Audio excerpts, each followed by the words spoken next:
Hi, I'm Luna. I provide astrology updates for each new moon cycle so that you can align your intentions such that they are supported by the universe. The new moon is always the best time to set new intentions, and each moon cycle is 28 days so that you can really practice and work on manifesting your intentions during that time period. Our new moon is Monday, July 20th in Cancer, and the full moon cycle is from July 20th to August 17th. So this new moon is in Cancer at 1:33 p.m. EST. And then for the first 3 hours of the new moon cycle, we have a Cancer stellium because the moon, sun, and Mercury are all in Cancer. Cancer is connected to the sacral chakra, and that's the water element. The sacral chakra rules our emotions. So during Cancer season, our feelings and our sensitivity was very high. The first 3 hours, which is not very long of this moon cycle, is in Cancer. And then Mercury will still be in Cancer until August 4th. August 8th, Venus enters Cancer. So this full moon cycle, we almost always have a personal planet in Cancer. Again, that's the water element in the sacral chakra. So this is purpose to help us feel clearly our desires, what brings us pleasure. Also on July 20th, which is the new moon, we have the sun opposite Saturn. The sun relates to our life's work, our career, and the legacy we'll leave behind. Saturn is connected to the root chakra. It is our foundation, the rules which we live by, which create our reality. And as a reminder, right now, Saturn, Pluto, and Jupiter are all retrograding in Capricorn. These are all outer planets, meaning they affect the collective. And the reason that's been happening is so that we can redefine our collective root structures to have more new age institutions and systematic bodies, because right now they're very outdated and we're going through a transformative process. On July 20th, that opposition, Sun opposite Saturn, is to say you have a lot of hard work and responsibilities are piling up. Responsibilities, when we commit to them, become habits, and that's in the root chakra. So this opposition is not to say right now we are already walking and being our self who is doing this new age work, but rather that we're seeing the opposition. We're seeing how big of a transformation we need in that area of our life. And this continues a story from July 15th, where we had the sun, same theme, life's work, legacy, opposite Pluto. Pluto is another one of those collective planets retrograding in Capricorn. And Pluto is all about transformation. So both of those aspects on July 15th and July 20th are preparing us to commit resolve mentally to changing our life's work to be more in alignment with what is needed for the collective and for forward movement. So having this Cancer sacral chakra energy present during Leo season, which is all about doing, fire, action, it kind of puts that out a little bit, right? Water calms or puts out some of that fire. we can instead feel into what brings us pleasure so that we get a sense of tenacity regarding our work, which is just strength of purpose. And this is something that Cancer has a lot of. When they're very passionate about something, they can't stop, won't stop. And we're combining that here with Leo because right now, with what's happening collectively, which is playing out really as this COVID-19 pandemic, getting people stuck, very isolated, and having to reflect on on their governments, on the institutions which they're being held in presently and able to see. So we talked about Cancer and the water element.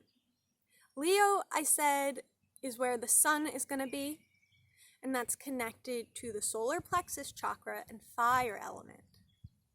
There are no other planets in Leo, but we have Mars, who's connected to the solar plexus chakra, in Aries, also connected to the solar plexus chakra, as is the sun, as is Leo. So the solar plexus chakra is very strong, but it's kind of put out a little bit by that Cancer water. And there's one other thing going on I want to talk about. Chiron is a wounded maverick. It's a minor planet. It just started retrograding at the end of last moon cycle in Aries, connected to the solar plexus chakra. So we call Chiron the wounded healer. And when our attention is placed on it, it becomes a driving force in our life.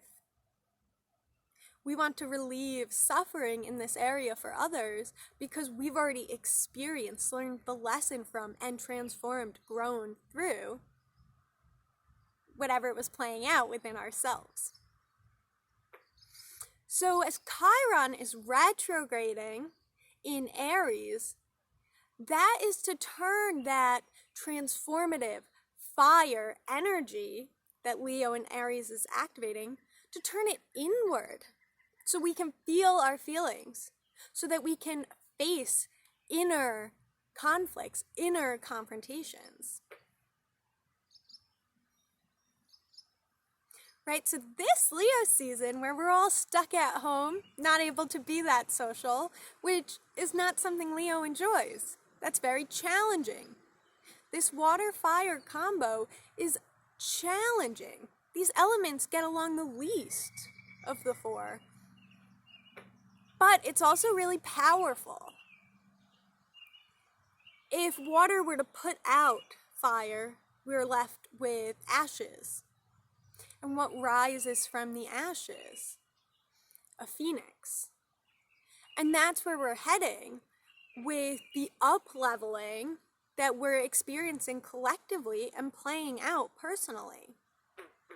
But before we get to ashes, water and fire also make steam, and that's really more of the elemental space we're in. Because the water won't put out the fire completely. Instead, it's more of a cleansing steam. And that cleansing that we do personally is so necessary to the change, the redefining of the root structure system that's happening collectively. I also want to speak about a period of outspokenness and conflict surrounding the full moon. Okay, so August 1st, we have Mercury, which connects to the throat chakra, opposite Pluto, having to do with transformation. So this makes us really bold, really outspoken, and that leads to conflict. And that conflict only gets amplified when Mercury enters Leo on August 4th.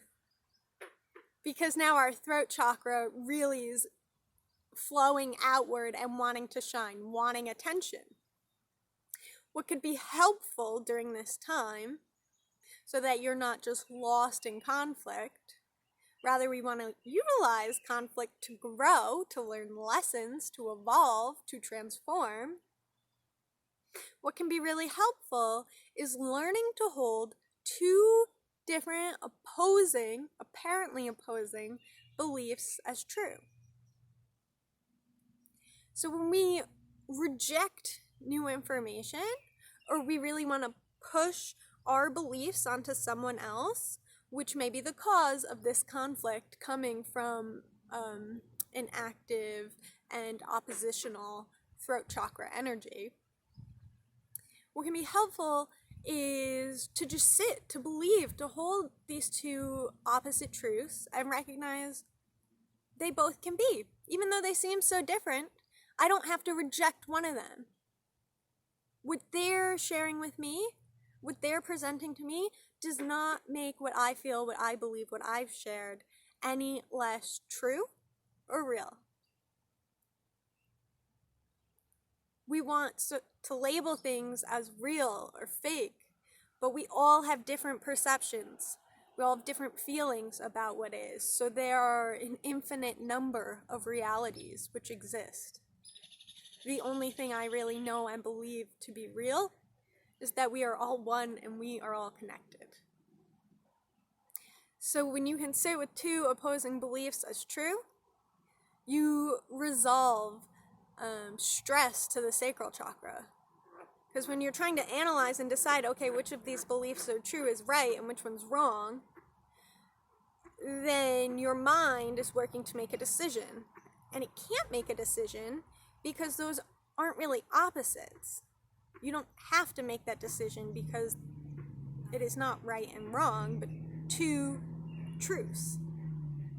So you put your body from your brain trying to make that decision. You create stress through the adrenal gland in the sacral chakra. And stress is emotional imbalance. Okay, so use the outspokenness of your friends, of your family, to grow yourselves, and use the conflicts you enter into to expand consciousness, yours and your friends and families. We're getting to the end of the moon cycle here. Okay, August 15th, Uranus goes retrograde. I've said retrograde a lot of times now. If you don't know what that means, it means that the planet, or the planetary body, in Chiron's case, appears to be moving backwards in the sky.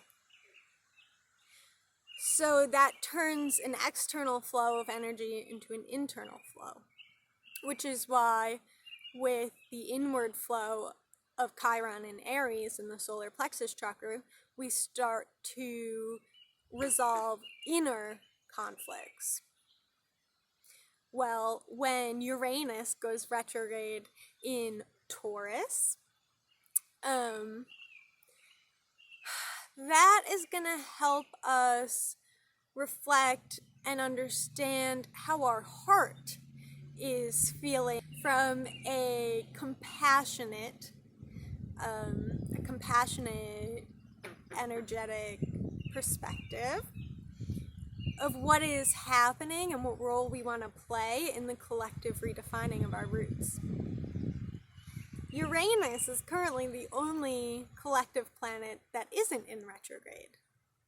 And all of the other ones are in Capricorn. Capricorn connects to the root chakra and it's an earth element. Uranus is the rebel.